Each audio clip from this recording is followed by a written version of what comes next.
아프리카 우간다가 발칵 뒤집혔습니다. 폭우가 쏟아지던 그날 밤 두 개의 도로가 전혀 다른 운명을 맞이했기 때문입니다. 화려한 장비와 압도적인 속도로 완성된 중국의 200km 도로는 하룻밤 만에 처참하게 무너졌습니다. 한국은 6년에 고작 50km냐며 비웃던 중국의 자신감은 진흙탕 속에 함께 묻혀버렸죠. 그런데 놀라운 건 따로 있었습니다. 느리다며 조롱받던 한국의 50km 도로는 단 한 치의 흔들림도 없이 끝까지 버텨낸 겁니다. 세계은행은 경악했고 아프리카 각국 정부는 한국에 줄을 서기 시작했습니다. 단순한 도로 건설이 아니었습니다. 속도와 품질, 효율과 철학의 싸움이었습니다.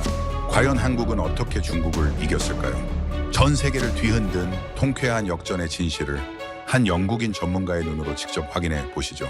잠깐 영상 시작 전 구독과 좋아요로 댓글에 대한민국 파이팅을 외쳐주세요. 안녕하세요. 저는 영국 런던에서 토목공학을 연구하고 있는 마이클 스튜어트입니다. 옥스퍼드 대학교에서 박사 학위를 받은 뒤로 30년 넘게 전 세계 도로와 교량을 분석해온 전문가죠. 아프리카, 아시아, 남미 할 것 없이 수십 개국의 인프라 현장을 직접 밟아본 사람입니다. 저는 지금부터 제가 직접 목격한 이야기를 들려드리려 합니다. 한국이라는 나라가 어떻게 세계 인프라 시장의 판도를 뒤집었는지 그 놀라운 여정을 말이에요. 이 이야기는 2018년 우간다에서 시작됐습니다. 당시 저는 세계은행의 의뢰를 받아 아프리카 도로 인프라 현황을 조사하고 있었어요. 우간다의 수도 캄팔라에 도착했을 때 첫인상은 충격 그 자체였습니다. 도로라고 부르기 민망한 흙길들이 온 나라를 뒤덮고 있었죠. 우기가 되면 술에도 지나갈 수 없는 진흙탕이 되어버리는 그런 길들이었습니다. 공항에서 숙소까지 불과 30km 거리를 이동하는데 2시간이 넘게 걸렸어요. 차가 덜컹거릴 때마다 온몸이 흔들렸고 먼지가 창문 틈새로 스며들어왔습니다. 우간다 정부는 오랫동안 이 문제로 골머리를 앓고 있었어요. 경제 발전의 가장 큰 걸림돌이 바로 열악한 도로망이었거든요. 농산물을 시장에 내다 팔 수가 없으니 농민들은 가난에서 벗어날 수가 없었습니다. 커피와 바나나가 썩어가는 동안 도로 위에서 트럭들이 멈춰 서 있었죠. 학생들은 비가 오면 학교에 갈 수 없었고 환자들은 병원에 도착하기 전에 목숨을 잃기도 했어요. 도로가 없다는 건 그냥 불편한 정도가 아니라 생존의 문제였던 겁니다. 저는 현지 관계자들을 만나면서 이들의 절박함을 피부로 느꼈습니다. 그때 중국이 등장했습니다. 200km에 달하는 고속도로를 4년 만에 완공하겠다는 파격적인 제안을 들고 나타난 거예요. 게다가 자금까지 전액 지원하겠다고 했습니다. 우간다 정부로서는 거절할 이유가 없었죠. 대통령은 텔레비전 연설에서 이것이야말로 우간다의 미래를 바꿀 역사적 순간이라고 선언했어요. 국민들은 환호했고 언론은 연일 중국의 관대함을 찬양하는 기사를 쏟아냈습니다. 우간다 전역에 희망의 바람이 불어오는 것 같았어요.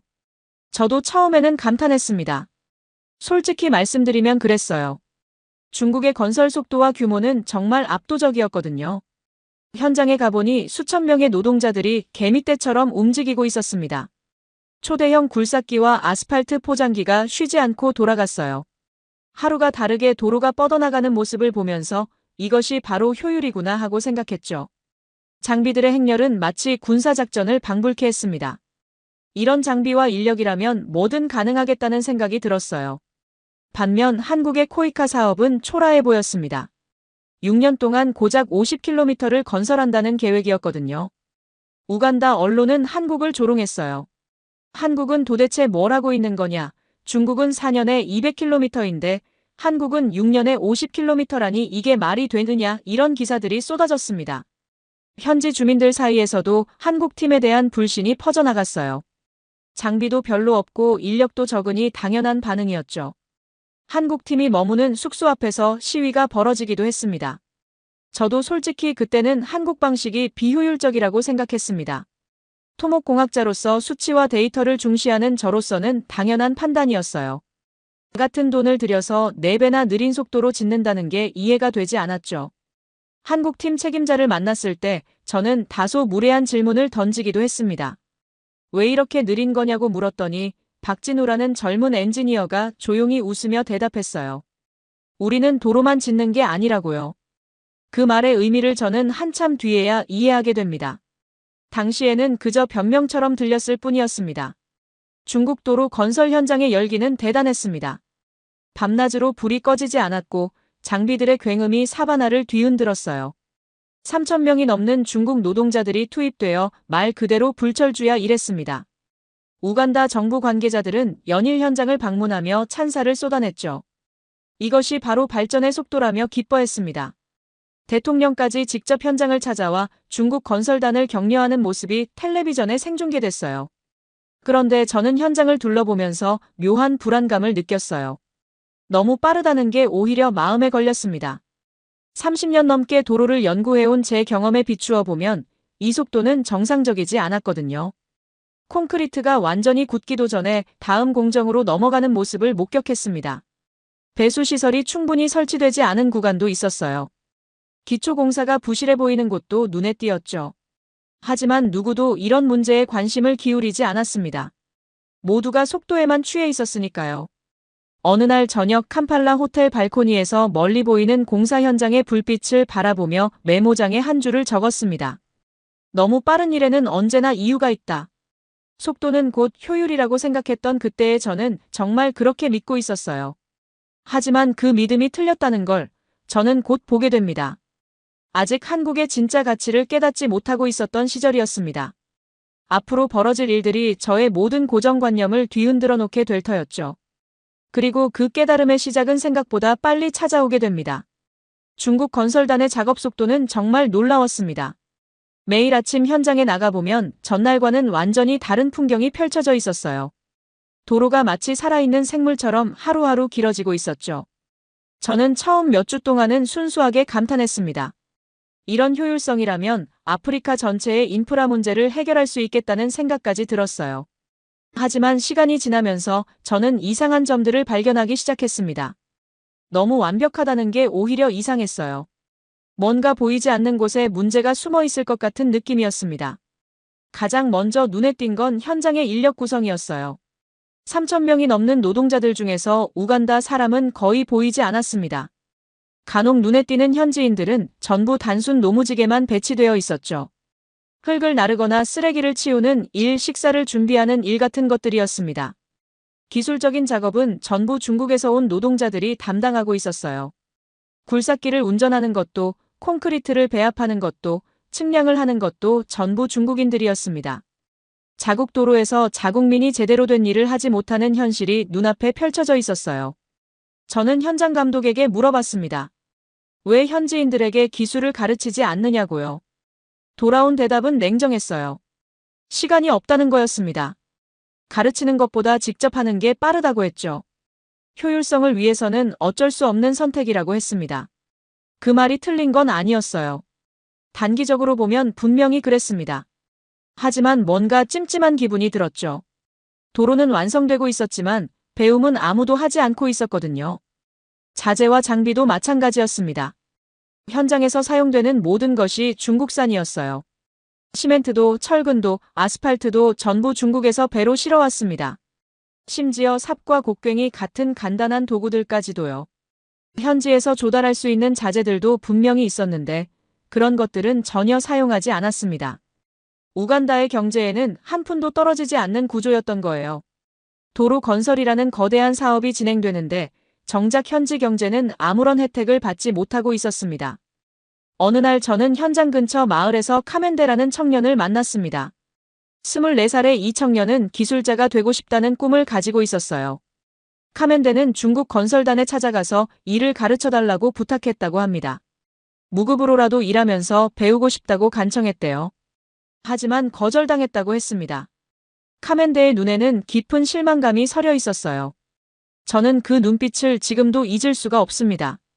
자기 나라 땅에서 자기 나라 도로가 건설되는데 정작 자국민은 배울 기회조차 얻지 못하는 현실이었어요. 저는 이 문제를 세계은행 보고서에 기록했습니다. 기술 이전의 부재라는 제목으로 별도의 장을 만들었어요. 현재 방식으로는 우간다의 기술 자립이 불가능하다고 명확하게 적었습니다. 도로는 완성될지 모르지만 그것을 유지하고 보수할 능력은 남지 않을 거라고 경고했죠. 하지만 그 보고서는 묻혀버렸습니다. 누구도 관심을 기울이지 않았어요. 모두가 속도라는 화려한 성과에만 눈이 멀어 있었으니까요. 공사장 주변에는 높은 철조망이 쳐져 있었습니다. 경비원들이 24시간 순찰을 돌았어요. 마치 군사시설처럼 폐쇄적으로 운영되고 있었죠. 현지 주민들은 자기 마을 옆에서 무슨 일이 벌어지는지도 제대로 알 수 없었습니다. 가끔 멀리서 장비 소리만 들릴 뿐이었어요. 저는 의문이 들기 시작했습니다. 이것이 과연 우간다를 위한 사업인가? 아니면 다른 무언가를 위한 사업인가? 중국 기술자 한 명과 대화를 나눌 기회가 있었어요. 저는 조심스럽게 물어봤습니다. 현지인들에게 기술을 전수할 계획이 있느냐고요. 그의 대답은 간단했습니다. 그건 우리 임무가 아니라고 했어요. 우리는 도로를 짓는 사람들이지 선생이 아니라고 했습니다. 그 말을 들으면서 저는 깨달았어요. 중국은 도로를 주지만 미래는 주지 않는다는 것을요. 단기 성과만 있고 지속성은 없는 시스템이었습니다. 우간다 언론들은 여전히 중국의 성공 사례만 보도하고 있었습니다. 매일같이 공사 진행 상황이 뉴스에 나왔고 정부 관계자들의 찬사가 이어졌어요. 도로가 얼마나 빨리 늘어나고 있는지, 얼마나 대단한 장비들이 투입되고 있는지 화려한 영상과 함께 보도됐습니다. 하지만 저는 점점 더 불안해졌습니다. 이 방식은 언젠가 반드시 대가를 치를 것이라는 예감이 들었거든요. 저는 그날의 예감을 수치와 그래프로 남겼습니다. 현지 고용률, 기술 이전 현황, 자재 조달 경로 등을 꼼꼼하게 분석해서 문서화했어요. 언젠가 이 기록이 필요할 때가 올 거라고 생각했습니다. 우간다는 속도를 택했고 저는 기록만 남겼습니다. 그것이 그 시점에서 제가 할 수 있는 전부였어요. 속도가 나라를 구할 수 있을까 하는 의문이 머릿속을 떠나지 않았습니다. 마음 한구석에서는 다른 방식이 있을 거라는 희망을 버리지 않았어요. 분명히 더 나은 길이 있을 거라고 믿었습니다. 그리고 그 희망의 실마리를 저는 곧 한국팀에서 발견하게 됩니다. 그때까지만 해도 한국 방식이 이렇게 큰 변화를 가져올 줄은 상상도 하지 못했지만요. 한국팀의 현장은 중국 현장과는 완전히 달랐습니다. 규모도 작았고 장비도 많지 않았어요. 솔직히 처음 방문했을 때는 실망스러웠습니다. 이게 과연 국제개발 사업 현장이 맞나 싶을 정도였죠. 중국 현장의 화려함에 익숙해진 눈에는 초라해 보일 수밖에 없었습니다. 트럭 몇 대와 소형 장비들이 전부였어요. 노동자 수도 중국의 10분의 1도 안 되는 것 같았습니다. 하지만 박진우 엔지니어를 만나고 나서 제 생각은 조금씩 바뀌기 시작했어요. 박진우는 30대 초반의 젊은 엔지니어였습니다. 한국에서 토목공학을 전공하고 코이카에 입사한 뒤로 줄곧 개발도상국 인프라 사업에 참여해왔다고 했어요. 첫인상은 평범했지만 눈빛에는 묘한 확신이 있었습니다. 말투에는 열정이 묻어났고 무엇보다 자신이 하는 일에 대한 믿음이 느껴졌어요. 저는 박진우에게 직설적으로 물었습니다. 왜 이렇게 느리냐고요? 중국은 벌써 절반 넘게 완공했는데 한국은 아직 시작도 제대로 못한 것 같다고요. 박진우는 웃으며 대답했습니다. 우리가 가르칠 것은 도로가 아니라 기술이라고요. 처음에는 그 말이 무슨 뜻인지 이해하지 못했어요. 도로를 짓는 사업인데 도로가 아니라 기술을 가르친다니 말장난처럼 들렸습니다. 하지만 박진우는 진지했어요. 우간다 사람들이 스스로 도로를 만들고 유지할 수 있게 하는 것이 진짜 목표라고 했습니다. 그래서 시간이 오래 걸리는 거라고요. 빠르지 않아도 확실한 길이 있다는 말을 덧붙였습니다. 한국팀은 현지인 기술자 15명을 선발해서 한국으로 연수를 보낼 계획이었습니다. 저는 그 선발 과정을 참관할 기회가 있었어요. 지원자가 200명이 넘었습니다. 카멘데도 그중 한 명이었어요. 중국 현장에서 거절당했던 바로 그 청년이었죠. 카멘데는 면접에서 눈물을 글썽이며 말했다고 합니다. 기술을 배워서 내 나라에 도움이 되고 싶다고요. 가족들에게 자랑스러운 아들이 되고 싶다고요. 그 간절함이 면접관들의 마음을 움직였습니다. 한국 연수단이 출발하는 날, 저는 공항까지 따라갔습니다. 15명의 우간다 청년들이 처음으로 비행기를 타는 거였어요. 긴장과 설렘이 뒤섞인 얼굴들이었습니다. 어떤 청년은 손을 떨고 있었고 어떤 청년은 연신 주변을 두리번거렸어요. 박진우가 그들에게 말했습니다. 한국에서 여러분이 배울 것은 단순한 기술이 아니라고요. 일하는 방식, 생각하는 방식, 문제를 해결하는 방식을 배우게 될 거라고 했습니다. 저는 호기심이 생겼어요. 한국에서 도대체 뭘 가르치려는 건지 직접 보고 싶었습니다. 마침 세계은행 업무차 아시아 출장이 잡혀 있었고 일정을 조정해서 한국을 방문하기로 했어요. 그렇게 저는 처음으로 한국 땅을 밟게 됐습니다. 인천공항에 도착했을 때의 첫인상은 깨끗함이었어요. 공항 바닥이 거울처럼 반짝였습니다. 먼지 하나 보이지 않았어요. 수십 년간 전 세계 공항을 다녀봤지만 이렇게 깨끗한 공항은 처음이었습니다. 연수 첫날 일정은 놀랍게도 청소였습니다.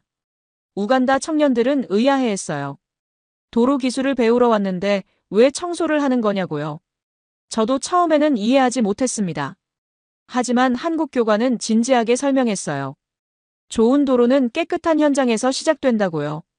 정리정돈과 청결이 안전의 기본이라고 했습니다. 어수선한 현장에서는 사고가 나고 사고는 품질 저하로 이어진다고요. 며칠이 지나면서 그 의미를 알게 됐습니다. 매일 아침 작업 시작 전에 안전 체조를 했습니다. 모든 작업자가 함께 몸을 풀고 그날의 작업 내용과 주의사항을 공유했어요. 처음에는 우간다 청년들이 어색해했지만 점점 익숙해지면서 자연스러워졌습니다. 사소한 것 하나까지 기록하는 문화도 인상적이었어요. 누가 어떤 작업을 했는지, 어떤 문제가 있었는지 전부 문서로 남겼습니다. 한국인들은 이것을 당연하게 여겼지만 저에게는 새로운 발견이었어요. 우간다 청년들의 눈빛이 달라지기 시작했습니다. 처음에는 지루해하던 카멘데도 점점 진지해졌어요. 어느 날 카멘데가 저에게 말했습니다. 이건 단순한 도로가 아니었어요. 하나의 시스템이고 철학이라고요. 한국 사람들이 왜 이렇게 꼼꼼한지 이제 알 것 같다고 했습니다. 저도 같은 생각이었어요. 기술보다 철학이 먼저라는 걸 처음으로 깨달은 순간이었습니다. 박진우는 연수 기간 내내 청년들 곁을 떠나지 않았습니다. 궁금한 것이 있으면 밤늦게까지 설명해줬고 어려움이 있으면 함께 해결책을 찾았어요. 단순히 기술을 전수하는 것이 아니라 진심으로 그들의 성장을 바라고 있다는 게 느껴졌습니다. 한국의 도로는 하루하루 관리 속에서 만들어지고 있었어요. 화려한 장비나 빠른 속도가 아니라 꾸준한 관심과 체계적인 관리가 핵심이었습니다. 저는 처음으로 품질의 의미를 다시 배웠습니다. 30년 넘게 토목공학을 연구해왔지만 이렇게 근본적인 질문을 던져본 적은 없었어요. 좋은 도로란 무엇인가? 빨리 짓는 도로인가 아니면 오래가는 도로인가? 한국팀은 명확한 답을 가지고 있었습니다. 이건 기술이 아니라 문화였어요. 저는 그날 밤 메모장에 적었습니다. 빠르지 않아도 확실한 길이 있다고요. 한국 연수를 마치고 돌아온 우간다 청년들은 완전히 달라져 있었습니다. 눈빛부터 달랐어요. 자신감이 넘쳤고 무엇보다 체계적으로 일하는 방법을 알게 됐습니다. 카멘데는 동료들에게 한국에서 배운 것들을 전수하기 시작했어요. 작은 변화들이 현장 곳곳에서 일어나기 시작했습니다. 청소하는 습관, 기록하는 습관, 안전을 확인하는 습관 같은 것들이었죠. 매일 아침 체조를 하고 그날의 작업 계획을 공유하는 모습은 한국 현장과 똑같았어요. 하지만 한국팀의 진짜 혁신은 따로 있었습니다. 박진우가 개발한 흑포대 도로 기술이었어요. 처음 이 이야기를 들었을 때 저는 솔직히 의심했습니다. 흑포대라니 그 싸구려 비닐포대로 도로를 만든다고요. 농담처럼 들렸어요. 시장에서 몇 푼이면 살 수 있는 검은 비닐포대가 도로 건설에 쓰인다니 상식적으로 이해가 되지 않았습니다. 하지만 박진우는 진지했어요. 직접 보여드리겠다고 했죠. 흑포대 도로의 원리는 의외로 단순했습니다. 검은색 비닐포대에 흙을 채워서 층층이 쌓은 뒤 그 위에 자갈과 흙을 덮는 방식이었어요. 비닐이 방수층 역할을 해서 빗물이 도로 기반으로 스며드는 것을 막아줬습니다. 우기에 도로가 무너지는 가장 큰 원인이 바로 물이거든요. 물이 땅속으로 스며들면 기초가 약해지고 결국 도로 전체가 붕괴됩니다. 그 문제를 이렇게 간단한 방법으로 해결한 거였어요. 이렇게 단순한 재료로 가능하다니 저는 감탄을 금할 수 없었습니다. 더 놀라운 건 비용이었습니다. 기존 아스팔트 도로의 10분의 1도 안 되는 비용으로 건설할 수 있었어요. 자재도 현지에서 전부 조달 가능했습니다. 흑포대는 우간다 시장 어디서나 살 수 있었고 흙과 자갈은 주변에 널려 있었죠. 중국처럼 배로 자재를 실어올 필요가 없었습니다. 운송비도 들지 않고 수입 절차도 필요 없었어요. 현지 경제에도 도움이 되는 구조였습니다. 자재를 파는 상인들, 자갈을 캐는 노동자들 모두가 혜택을 받았죠. 유지보수 비용도 획기적으로 줄었습니다. 일반 도로는 전문 장비와 기술자가 있어야 보수할 수 있지만 흑포대 도로는 마을 주민들이 직접 할 수 있었어요. 손상된 부분의 포대만 교체하면 됐거든요. 특별한 기술이 필요하지 않았습니다. 박진우는 이것을 주민 참여형 도로 시스템이라고 불렀어요. 마을 사람들이 자기 도로를 스스로 관리하는 구조였습니다. 도로에 대한 주인의식이 생기니까 더 열심히 관리하게 됐어요. 저는 직접 시공 과정을 참관했습니다. 우간다 청년들이 주도하고 마을 주민들이 함께 참여했어요. 남녀노소 할 것 없이 모두가 한 줄로 서서 흙을 나르고 포대를 쌓았습니다. 아이들도 작은 손으로 흙을 담았고 노인들도 자기 몫을 해냈어요. 축제 분위기였습니다. 자기 손으로 자기 마을의 도로를 만든다는 자부심이 사람들의 얼굴에서 빛났어요. 웃음소리가 끊이지 않았고 노래를 부르며 일하는 사람들도 있었습니다. 중국 현장에서는 절대 볼 수 없었던 광경이었죠. 저는 유지비 비교 분석을 해봤습니다. 중국 도로의 연간 유지비는 건설비의 20%에 달했어요. 전문 장비와 기술자를 중국에서 데려와야 했기 때문이죠. 부품이 고장나면 중국에서 공수해야 했고 기술자 인건비도 만만치 않았습니다. 반면 한국식 흑포대 도로는 그 10분의 1도 안 됐어요. 중국의 1년치 보수비면 한국 도로는 10년은 버틸 수 있었습니다. 숫자가 모든 것을 말해주고 있었어요. 박진우와 대화를 나누면서 저는 많은 것을 배웠습니다. 어느 날 저녁 캄팔라의 작은 식당에서 함께 저녁을 먹으며 이야기를 나눴어요. 박진우는 조용히 말했습니다. 진짜 기술은 값으로 평가되는 게 아니라 수명으로 평가된다고요. 비싼 기술이 좋은 기술이 아니라 오래가는 기술이 좋은 기술이라는 거였죠. 그 말이 가슴에 깊이 박혔습니다. 한국의 방식은 값싼 기술이 아니라 현명한 기술이었어요. 누군가는 느리다고 했습니다. 누군가는 초라하다고 했어요. 하지만 저는 그 안에서 진정한 효율을 보았습니다. 경제학적으로 완벽한 기술이었어요. 건설비도 적고 유지비도 적고 현지 경제에도 도움이 되고 주민들이 스스로 관리할 수 있는 시스템. 이보다 더 효율적인 방식이 있을까요? 저는 세계은행 내부 보고서에 이렇게 적었습니다. 한국 방식은 진정한 기술 혁신이다. 저비용, 고효율, 그리고 지속 가능성까지 갖춘 모델이라고요. 그때부터 제 시각은 완전히 바뀌기 시작했습니다. 속도가 전부가 아니라는 걸 깨달은 거예요. 품질과 지속성이 진짜 가치라는 것을요. 한국은 기술을 팔지 않았습니다. 공유했어요. 그것이 다른 나라들의 원조 방식과 근본적으로 달랐던 점이었죠. 저는 그날 밤 메모장에 적었습니다. 이건 값싼 기술이 아니라 현명한 기술이다. 그리고 그 현명함이 곧 증명될 날이 다가오고 있었습니다. 2021년 우기가 시작됐습니다. 그해 엘니뇨 현상으로 우간다에는 역대급 폭우가 쏟아졌어요. 기상청 기록에 따르면 한 달 동안 평년의 3배가 넘는 비가 내렸습니다. 하늘에 구멍이 뚫린 것처럼 쉬지 않고 비가 퍼부었어요. 강이 범람하고 마을이 물에 잠겼습니다. 농경지가 침수되고 가축들이 떠내려갔어요. 하지만 가장 큰 피해는 도로에서 발생했습니다. 그리고 그날 밤 2개의 도로가 완전히 다른 운명을 맞이하게 됩니다. 폭우가 가장 심했던 날 밤, 저는 캄팔라 호텔에서 창밖을 바라보고 있었어요. 번개가 하늘을 가르고 빗줄기가 창문을 때렸습니다. 천둥 소리가 너무 커서 잠을 잘 수가 없었어요. 호텔 로비에서는 손님들이 불안한 표정으로 모여 있었습니다. 이런 비는 처음 본다고 수군거렸죠. 저도 아프리카에서 오래 일했지만 이 정도 폭우는 처음이었어요. 모든 데이터가 무의미해지는 순간이었습니다. 자연 앞에서 인간의 예측은 아무 소용이 없었어요. 다음 날 아침 뉴스를 켜는 순간 저는 충격을 받았습니다. 중국이 건설한 고속도로가 무너졌다는 속보가 나오고 있었어요. 화면에는 도로가 마치 파도처럼 일그러진 모습이 비치고 있었습니다. 아스팔트가 갈라지고 땅이 꺼져 있었어요. 차량들이 도로 위에서 옴짝달싹 못하고 있었습니다. 저는 믿을 수가 없었어요. 불과 3년 전에 완공된 최신 도로가 하룻밤 만에 이렇게 될 수 있다니요. 저는 곧바로 현장으로 달려갔습니다. 직접 눈으로 확인해야 했거든요. 비는 조금 잦아들었지만 여전히 추적추적 내리고 있었어요. 현장에 도착했을 때의 광경은 처참했습니다.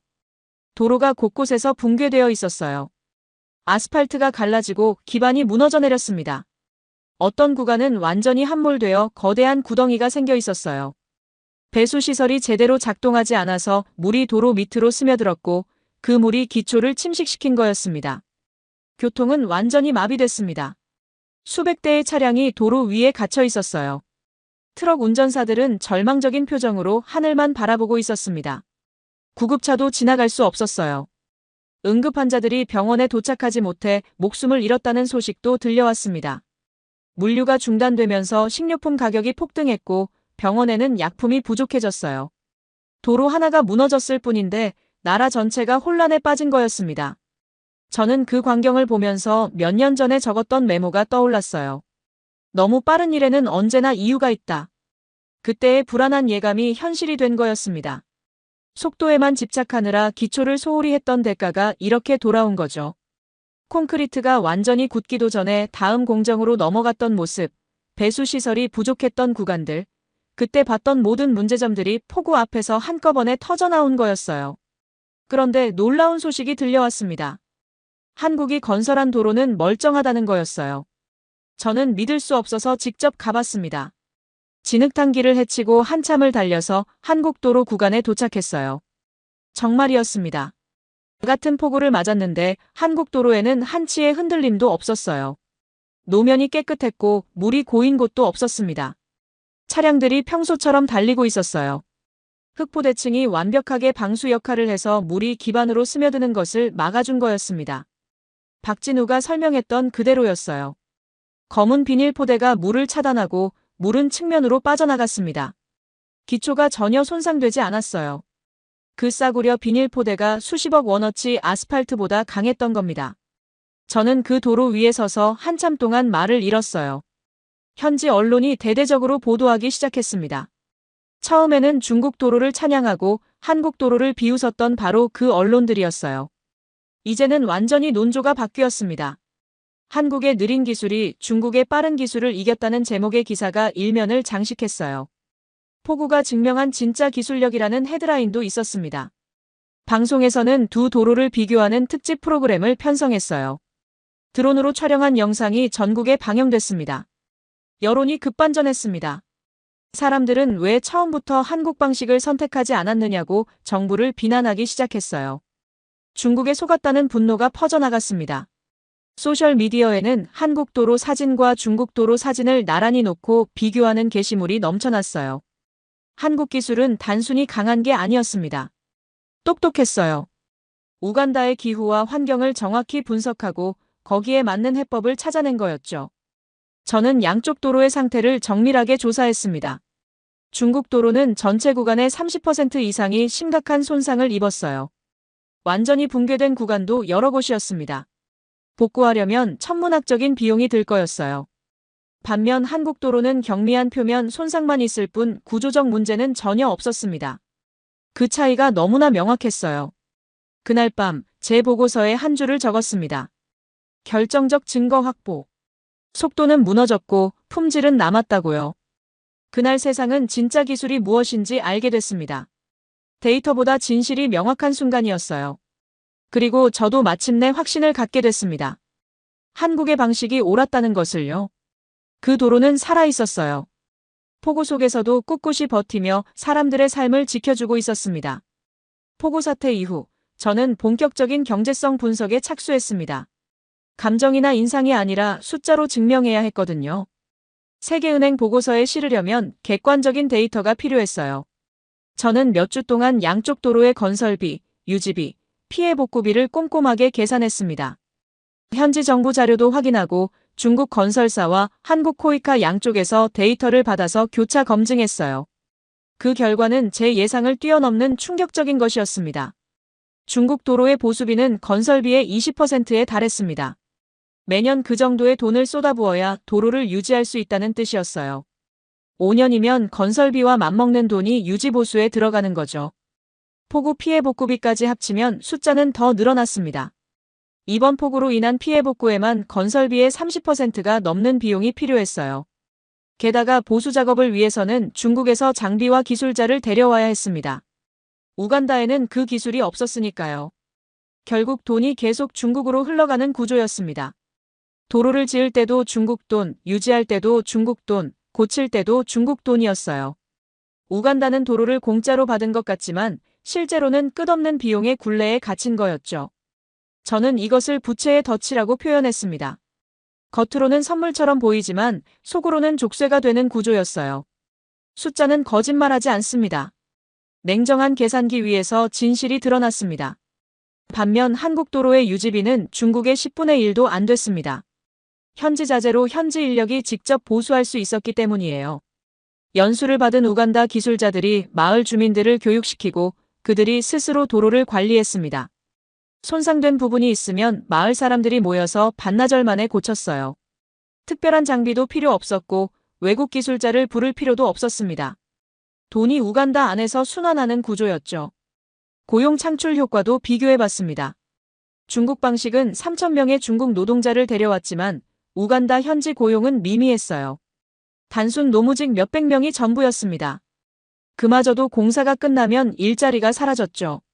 반면 한국 방식은 직간접적으로 10만 명 이상의 현지 일자리를 만들어냈습니다. 도로 건설에 참여한 주민들, 자재를 공급한 상인들, 유지보수를 담당하는 기술자들까지 포함하면 그 숫자가 됐어요. 더 중요한 건 지속성이었습니다. 중국 방식의 일자리는 일시적이었지만 한국 방식의 일자리는 영구적이었어요. 도로가 있는 한 유지보수는 계속 필요하니까요. 마을마다 도로관리위원회가 생겼고 젊은이들이 기술자로 취업했습니다. 카멘대는 이제 지역의 도로 관리 책임자가 됐어요. 중국 현장에서 거절당했던 그 청년이 이제는 수십 명의 직원을 관리하는 사람이 된 겁니다. 경제적 파급 효과가 비교가 안 됐습니다. 저는 이 데이터를 정리해서 세계은행 본부에 보고했습니다. 보고서 제목은 지속 가능한 인프라 개발 모델 비교 분석이었어요. 한국 방식을 K모델이라고 명명했습니다. 코리아의 앞글자를 딴 거였죠. K모델 효율성이라는 용어를 공식적으로 사용하기 시작했어요. 보고서는 내부에서 큰 반향을 일으켰습니다. 동료들이 저에게 연락해서 자세한 내용을 물어왔어요. 세계은행 회의에서 발표할 기회가 주어졌습니다. 워싱턴 본부의 대회의실에는 각국 대표들과 전문가들이 모여 있었어요. 저는 긴장했지만 숫자에 대한 확신이 있었습니다. 감정에 호소하지 않고 오직 데이터만으로 이야기했어요. 건설비 비교, 유지비 비교, 고용 창출 효과, 경제적 파급 효과까지 하나하나 그래프로 보여줬습니다. 발표가 끝나자 회의실이 술렁였어요. 이런 결과는 처음 본다는 반응이었습니다. 특히 인상 깊었던 건 아프리카 국가 대표들의 반응이었습니다. 르완다 대표가 손을 들고 물었어요. 한국의 이 기술을 우리나라에도 적용할 수 있느냐고요. 탄자니아 대표도 같은 질문을 했습니다. 에티오피아, 케냐, 가나 대표들까지 관심을 보였어요. 한국 방식에 대한 관심이 폭발적으로 높아지기 시작했습니다. 회의가 끝난 후에도 저를 붙잡고 질문하는 사람들이 줄을 섰어요. 세계은행은 K모델 효율성이라는 제목으로 공식 보고서를 발간했습니다. 한국의 이름이 국제개발협력의 새로운 기준으로 등재된 거였어요. 저는 그 보고서의 주저자로 이름을 올렸습니다. 토목공학자로서 30년 넘게 일해왔지만 이렇게 뿌듯한 적은 처음이었어요. 제가 발견한 진실이 세계적으로 인정받는 순간이었습니다. 우간다 정부의 태도도 바뀌었습니다. 대통령이 직접 한국팀을 초청해서 감사 인사를 전했어요. 앞으로 모든 도로 사업에 한국 방식을 도입하겠다고 발표했습니다. 중국과의 추가 계약은 보류하기로 했다는 소식도 들려왔어요. 언론은 한국의 승리라는 제목으로 대서특필했죠. 불과 몇 년 전만 해도 한국을 조롱했던 바로 그 언론들이었습니다. 저는 그날 이후 한국식 효율이라는 개념을 따로 정의했습니다. 속도가 아니라 지속성, 비용이 아니라 가치, 기술이 아니라 철학. 이것이 한국이 세계에 보여준 새로운 효율의 의미였어요. 한국의 도로는 투자가 아니라 자산이었습니다. 시간이 지날수록 가치가 떨어지는 게 아니라 오히려 더 큰 가치를 만들어내는 자산이었죠. 이제 나는 그들의 방식을 배웁니다. 저는 보고서 마지막에 이렇게 적었어요. 속도보다 지속, 그것이 진짜 효율이다. 숫자는 거짓말하지 않습니다. 그리고 그 숫자들이 한국의 승리를 증명하고 있었습니다. 세계은행 회의실에서 박수를 받던 그 순간 저는 확신했어요. 한국식 효율이 세계의 새로운 표준이 될 거라고요. 우간다의 성공 소식은 빠르게 퍼져나갔습니다. 아프리카 각국 정부에서 문의가 쇄도했어요. 한국의 기술을 배우고 싶다는 요청이 줄을 이었습니다. 세계은행 보고서가 발간된 이후 관심은 더욱 뜨거워졌죠. 저는 세계은행 자문 자격으로 여러 나라를 방문하면서 K모델의 확산을 직접 목격했습니다. 지도 위에 붉은 점들이 K기술의 궤적을 그리고 있었어요. 처음에는 아프리카 한 귀퉁이에 찍힌 작은 점이었는데 이제는 대륙 전체로 그리고 다른 대륙으로까지 번져나가고 있었습니다. 르완다가 가장 먼저 한국 방식을 도입했습니다. 수도 키갈리에서 지방 도시를 연결하는 100km 구간의 흑포대 도로 기술이 적용됐어요. 르완다 정부는 우간다의 성공 사례를 철저히 분석했습니다. 장관급 시찰단이 직접 우간다를 방문해서 현장을 둘러보고 카멘데를 비롯한 우간다 기술자들에게 직접 이야기를 들었어요. 그리고 자국 상황에 맞게 기술을 변형했습니다. 한국팀이 기술 자문을 맡았고 현지 기술자들이 주도적으로 시공했어요. 르완다 현장을 방문했을 때 저는 깊은 감동을 받았습니다. 우간다에서 봤던 것과 똑같은 광경이 펼쳐지고 있었어요. 마을 주민들이 함께 모여 도로를 만들고 있었습니다. 아이들이 뛰어다니고 노인들이 그늘에서 작업을 지켜보며 조언을 해주고 있었어요. 축제 분위기였습니다. 르완다 정부 관계자가 저에게 말했어요. 이건 단순한 도로 공사가 아니라 마을 공동체를 하나로 묶는 행사라고요. 저도 같은 생각이었습니다. 탄자니아도 뒤를 이었습니다. 다르에스살람 외곽 지역의 농촌 도로망 구축 사업에 K모델이 채택됐어요. 이번에는 우간다에서 연수를 받은 기술자들이 직접 탄자니아에 가서 교육을 진행했습니다. 카멘데도 그 팀의 일원이었어요. 중국 현장에서 거절당했던 그 청년이 이제는 다른 나라 기술자들을 가르치는 선생이 된 거였습니다. 저는 카멘데의 강의를 참관했어요. 자신감 넘치는 모습에 눈시울이 뜨거워졌습니다. 카멘데는 탄자니아 청년들에게 말했어요. 몇 년 전 자신도 똑같은 자리에 있었다고요. 기술을 배우고 싶었지만 기회가 없었다고요. 하지만 한국이 그 기회를 줬다고 했습니다. 이제 자신이 그 기회를 다른 사람들에게 전해주고 싶다고요. 탄자니아 청년들의 눈이 반짝였어요. 저는 그 광경을 보면서 깨달았습니다. 한국이 전수한 건 기술만이 아니었어요. 희망이었습니다. 그리고 그 희망이 사람에서 사람으로, 나라에서 나라로 퍼져나가고 있었죠. 아프리카를 넘어 다른 대륙으로도 확산됐습니다. 볼리비아 고산지대의 오지 마을들을 연결하는 도로 사업에 K모델이 적용됐어요. 해발 4,000m가 넘는 고지대에서도 한국 기술은 완벽하게 작동했습니다. 얇은 공기와 극심한 온도 차이에도 흑포대 도로는 끄떡없었어요. 볼리비아 엔지니어들은 놀라움을 감추지 못했습니다. 이렇게 단순한 기술이 이렇게 다양한 환경에서 통할 줄은 몰랐다고요. 라오스의 밀림 지역에서도 성공 사례가 보고됐습니다. 우기가 길고 습도가 높은 열대기후에서도 흑포대 도로는 제 역할을 했어요. 파푸아뉴기니의 섬 지역에서는 해안도로 건설에 적용됐습니다. 바닷바람과 염분에 노출되는 악조건에서도 도로는 견뎠어요. 각 나라의 환경은 달랐지만 핵심 원리는 같았습니다. 현지 자재, 현지 인력, 현지 참여. 이 세 가지가 K모델의 핵심이었죠. 저는 각 나라의 현장을 직접 방문했습니다. 어디를 가든 공통점이 있었어요. 현지 주민들이 직접 참여하고 현지 자재를 활용하고 현지 기술자들이 주도한다는 점이었습니다. 한국은 기술을 팔지 않았어요. 공유했습니다. 그것이 다른 나라들의 원조 방식과 근본적으로 달랐던 점이었죠. 중국은 도로를 줬지만 기술은 가져갔습니다. 한국은 기술을 줬고 그 기술이 스스로 퍼져나갔어요. 통계를 정리해봤습니다. K모델이 적용된 도로는 전 세계 1000km를 넘어섰어요. 그 도로들로 인해 삶이 개선된 사람은 50만 명이 넘었습니다. 학교에 갈 수 있게 된 아이들, 병원에 갈 수 있게 된 환자들, 시장에 농산물을 내다 팔 수 있게 된 농민들. 숫자 하나하나에 사람들의 삶이 담겨 있었어요. 저는 그 숫자들을 정리하면서 가슴이 뭉클해졌습니다. 이건 기술이 아니라 철학의 수출이었어요. UN 지속가능발전 포럼에서 발표 요청이 왔습니다. 저는 K모델의 성과를 국제 무대에서 공식적으로 발표하게 됐어요. 뉴욕 UN 본부의 대회의장에 서는 순간 감회가 남달랐습니다. 30년 넘게 도로를 연구해왔지만 이렇게 큰 무대에 선 건 처음이었거든요. 발표장에는 100여 개국 대표들이 모여 있었습니다. 동시통역기를 끼고 제 발표를 듣고 있었어요. 저는 우간다에서 시작된 이야기를 들려줬습니다. 처음에 한국 방식을 의심했던 저 자신의 이야기부터 시작했어요. 속도가 전부라고 믿었던 시절, 한국팀을 무시했던 기억을 솔직하게 털어놓았습니다. 그리고 폭우 속에서 두 도로가 어떻게 다른 운명을 맞았는지, 그 이후 어떤 변화가 일어났는지 설명했어요. 지도 위에 K 모델이 퍼져나간 경로를 보여줬습니다. 붉은 점들이 대륙을 가로지르는 모습이 화면에 떠올랐어요. 발표가 끝나자 기립박수가 쏟아졌습니다. 여러 나라 대표들이 자리에서 일어나 박수를 쳤어요. 저는 그 순간 한국을 증언하고 있다는 생각이 들었습니다. 작은 나라 한국이 세계에 보여준 새로운 길, 그 길을 제가 증언하고 있는 거였어요. 발표가 끝난 후 수많은 대표들이 저에게 다가와서 악수를 청했습니다. 우리나라에도 이 기술을 도입하고 싶다는 요청이 쇄도했어요. 세계는 이제 한국식 기술을 배우고 있었습니다. 그 도로들은 단순한 길이 아니었어요. 미래로 가는 길이었습니다.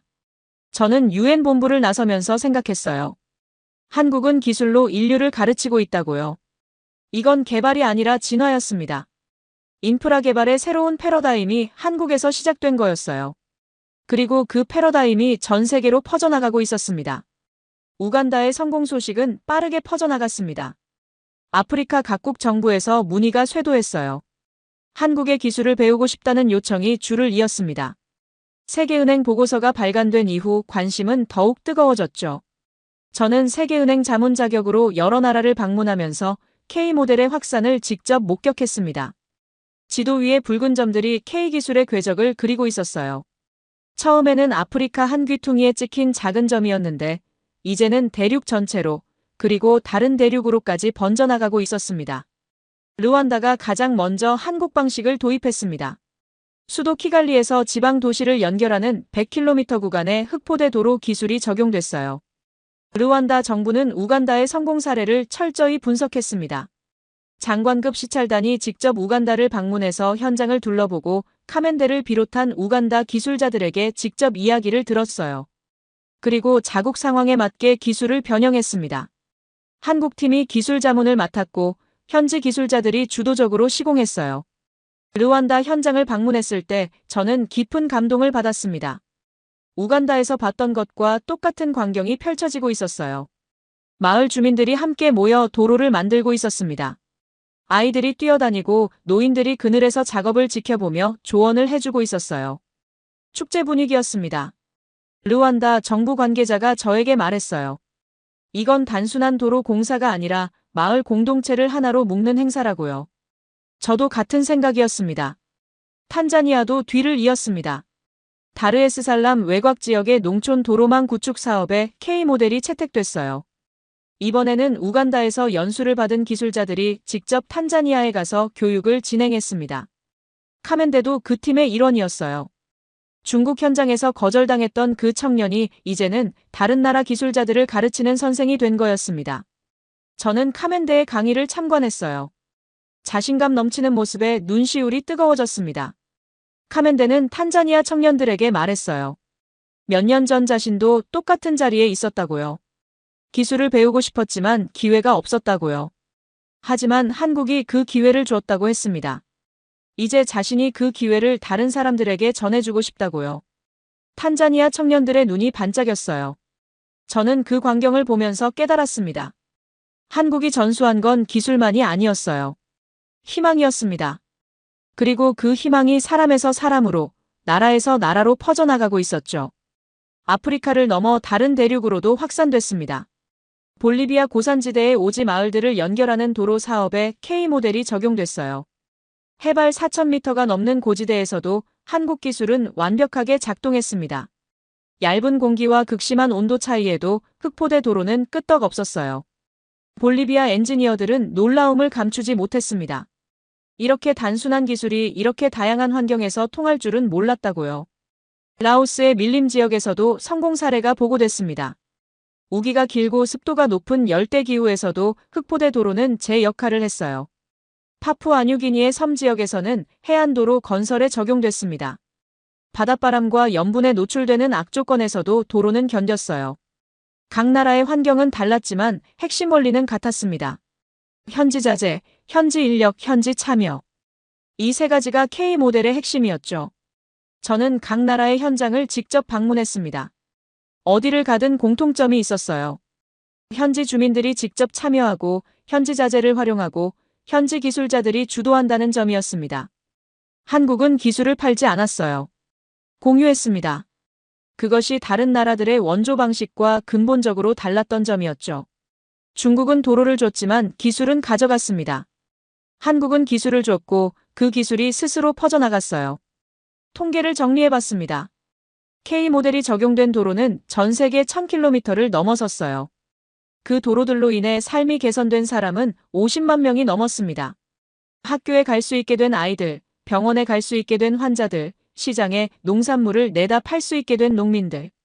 숫자 하나하나에 사람들의 삶이 담겨 있었어요.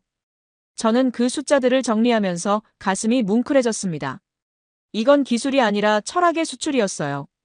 UN 지속가능발전 포럼에서 발표 요청이 왔습니다. 저는 K 모델의 성과를 국제 무대에서 공식적으로 발표하게 됐어요. 뉴욕 UN 본부의 대회의장에 서는 순간 감회가 남달랐습니다. 30년 넘게 도로를 연구해왔지만 이렇게 큰 무대에 선 건 처음이었거든요. 발표장에는 100여 개국 대표들이 모여 있었습니다. 동시통역기를 끼고 제 발표를 듣고 있었어요. 저는 우간다에서 시작된 이야기를 들려줬습니다. 처음에 한국 방식을 의심했던 저 자신의 이야기부터 시작했어요. 속도가 전부라고 믿었던 시절, 한국팀을 무시했던 기억을 솔직하게 털어놓았습니다.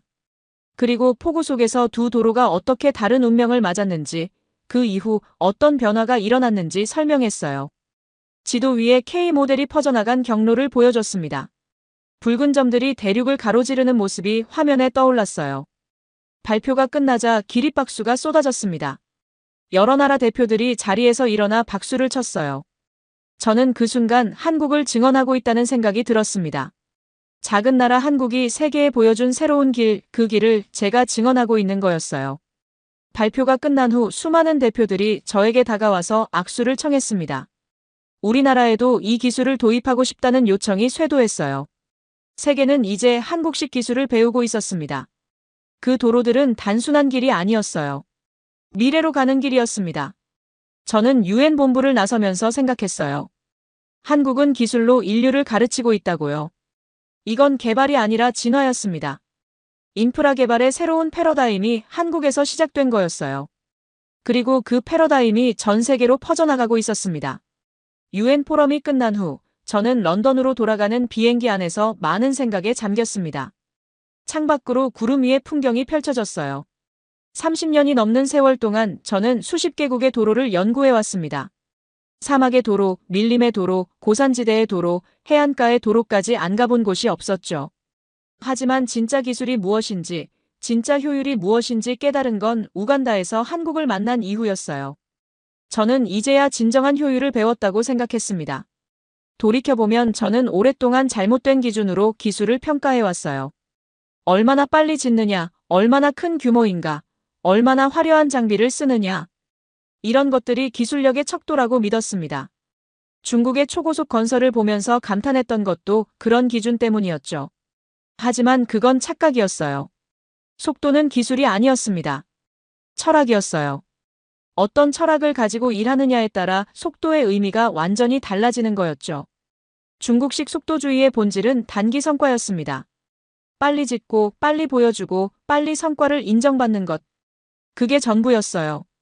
그 과정에서 기초는 부실해졌고, 기술 이전은 무시됐고, 현지 경제는 소외됐습니다. 겉으로는 화려했지만 속은 텅 비어 있었어요. 폭우 한 번에 무너진 건 도로만이 아니었습니다. 그 안에 담긴 거짓된 효율의 신화가 함께 무너진 거였죠. 속도는 무너졌고 품질만 남았습니다. 반면 한국의 철학은 달랐어요. 기술보다 사람, 속도보다 지속. 박진우가 처음 했던 말이 이제야 완전히 이해됐습니다. 한국은 도로를 짓는 게 아니라 사람을 키우고 있었어요. 기술을 전수하고 주인의식을 심어주고 스스로 발전할 수 있는 토대를 만들어주고 있었습니다. 그래서 느렸던 거예요. 하지만 그 느림 속에 미래가 있었습니다. 지속 가능한 미래가요. 경제적 지표로도 한국의 승리는 명확했습니다. 제가 정리한 데이터를 다시 한번 살펴봤어요. 건설비 대비 유지비 비율, 현지 고용 창출 효과, 기술 자립도, 경제적 파급 효과까지 모든 지표에서 한국 방식이 압도적으로 우수했습니다. 이건 감정이 아니라 숫자였어요. 냉정한 경제학의 언어로 증명된 진실이었습니다. 한국식 효율은 이제 경제학 교과서에 실릴 사례가 됐어요. 세계적 표준으로 자리 잡은 K모델은 계속 진화하고 있었습니다. 각 나라에서 자국 환경에 맞게 변형하고 발전시키고 있었어요. 르완다에서는 화산 지형에 맞는 방식으로, 볼리비아에서는 고산 환경에 맞는 방식으로, 라오스에서는 열대 기후에 맞는 방식으로 적용됐습니다. 핵심 철학은 같았지만 구체적인 방법은 현지화됐어요. 이것이야말로 진정한 기술 이전의 모습이었습니다. 저는 이제 한국식으로 계산합니다. 프로젝트를 평가할 때 속도가 아니라 지속성을 봅니다. 비용이 아니라 가치를 봅니다. 기술이 아니라 철학을 봅니다. 세계은행에서 새로운 인프라 사업을 검토할 때마다 저는 같은 질문을 던져요. 이 사업이 끝난 후에 무엇이 남을 것인가? 도로만 남을 것인가 아니면 그것을 유지하고 발전시킬 사람들도 남을 것인가? 이 질문에 제대로 답할 수 없는 사업은 아무리 화려해도 실패할 수밖에 없어요. 한국은 기술을 팔지 않았습니다.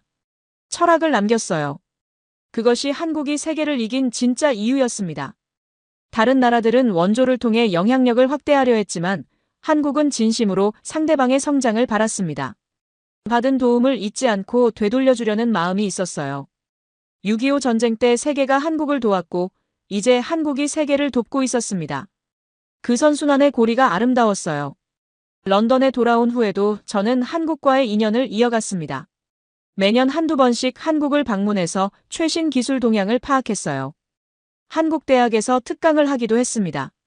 젊은 한국 엔지니어들에게 제가 목격한 이야기를 들려줬어요. 여러분의 선배들이 세계에서 무슨 일을 하고 있는지, 그것이 얼마나 큰 의미가 있는지 말해줬습니다.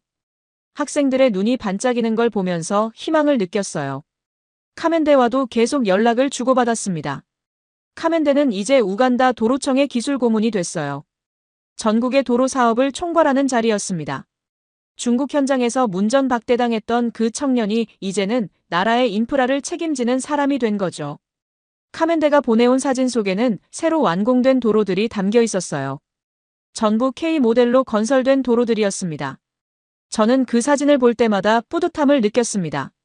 진짜 효율은 오래가는 것입니다. 저는 이제 확신을 가지고 말할 수 있어요. 빨리 짓는 게 효율이 아니라 오래 버티는 게 효율이라고요. 한 번 지으면 끝나는 게 아니라 세대를 넘어 이어지는 게 진짜 가치라고요. 한국은 그것을 증명했습니다. 느리지만 확실한 길이 있다는 것을요. 그 길이 결국 더 멀리, 더 오래 갈 수 있다는 것을요. 저는 올해 65이 됐습니다. 은퇴를 앞두고 있어요. 하지만 한국과의 인연은 계속될 겁니다. 은퇴 후에는 K모델 연구재단을 설립할 계획이에요. 한국식 인프라 개발 철학을 체계화하고 더 많은 나라에 전파하는 일을 하고 싶습니다. 제 인생의 마지막 장을 한국과 함께 쓰고 싶어요. 어느 날 저녁 런던 자택의 서재에서 창밖을 바라보며 생각에 잠겼습니다. 오래전 캄팔라 호텔에서 중국 현장의 불빛을 바라보던 때가 떠올랐어요. 그때 저는 속도가 곧 효율이라고 믿었습니다. 하지만 지금은 압니다. 속도가 아니라 품질, 그것이 한국이 세계를 이긴 이유였다는 것을요. 이제 저는 시간의 속도가 아닌 기술의 깊이로 세상을 봅니다. 한국은 기술을 팔지 않았습니다. 철학을 남겼어요. 그 철학이 세계를 바꾸고 있습니다. 진짜 강한 나라는 끝까지 버티는 나라입니다. 한국이 바로 그런 나라였어요. 저는 오늘도 그 길 위를 걷습니다. 한국이 만든 그 길 위를요. 그리고 확신합니다. 한국식 개발은 세계의 교과서가 될 것이라고요. 아니, 이미 되고 있습니다.